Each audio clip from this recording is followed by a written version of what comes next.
వాటన్నిటినీ గౌరవ ముఖ్యమంత్రి గారు అదేవిధంగా అనుభవజ్ఞులైన విద్యార్థులు తిరుమలాశ్వర నాయకత్వంలో ఈ జిల్లాల అగ్రగామి ఉంచేటువంటి ప్రయత్నం గౌరవ శాసనసభ్యులు మేమంతా కలిసి ప్రజా సంక్షేమ కార్యక్రమాల ముందుకు వెళ్తామని మనం చెప్తున్నాం.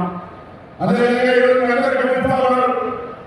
ఇన్ని కార్యక్రమాలు నేరుగా పేద ప్రజలకు వారి దగ్గరికి చేరుతున్నటువంటి కార్యక్రమాలు జరుగుతున్నా మన ప్రభుత్వం మీద దుమ్మెత్తిపోసే విధంగా రాజకీయాల్లో ఇటువంటి ఓపిక లేని విధంగా అసహనంతో మాట్లాడుతున్నటువంటి ప్రతిపక్షాలను చూస్తా ఉన్నాం. వారందరికీ మొన్న శాసనసభ ఎన్నికల్లో కాంగ్రెస్ గెలిచిన తర్వాత జరిగిన పార్లమెంట్ ఎన్నికల్లో 0 స్థానాలు ఇచ్చినారు.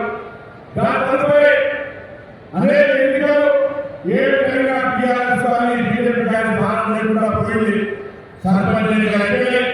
అంతకుముందు జరిగిన శాసనసభ ఉప ఎన్నికల్లో 2 కాంగ్రెస్ పార్టీని గెలిపించిన ప్రజలు.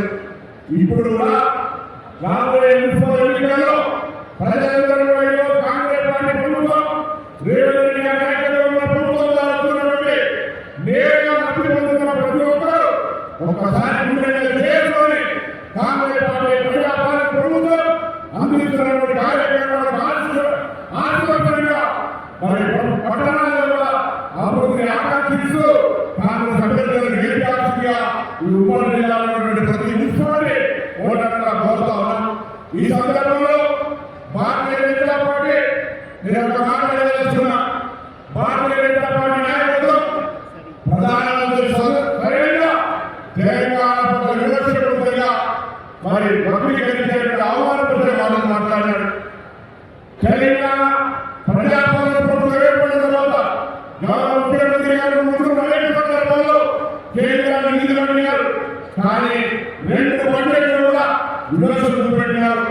అయినా పర్వాలనుకుంటే ఈ రోజు తెలంగాణలో విశ్వవిద్యాలయంటే పవన్ కళ్యాణ్ తెలంగాణలో బీజేపీ గుర్తుపెట్టుకొని ప్రజలకి కట్టాలి.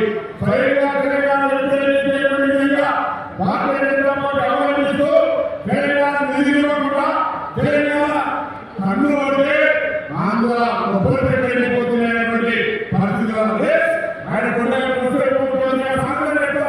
మనం కూడా తిరుపతి వెళ్దాం. కానీ తెలంగాణ ప్రజల అవమానపడితే తెలంగాణలో ఏర్పాటు మాట్లాడితే ఎవరు చూసుకోరు. అటువంటి వ్యక్తులతోనే పొత్తు పెట్టిన భారతీయ జనతా పార్టీ పట్ల తెలంగాణ ఉద్యమకాలు తెలంగాణ ప్రజలు ఆలోచన చేయాలని సందర్భంగా కోరుతూ వేదికల ప్రజలకు ఇక్కడ వచ్చిన ప్రతి ఒక్కరికి జరగబోయే 11 మున్సిపల్ ఎన్నికల్లో కాంగ్రెస్ పార్టీ అభ్యర్థులను ఈ ప్రభుత్వాన్ని ఆశీర్వదించాల్సిన సందర్భంగా చెప్తున్నాం. ప్రభాకర్ గారికి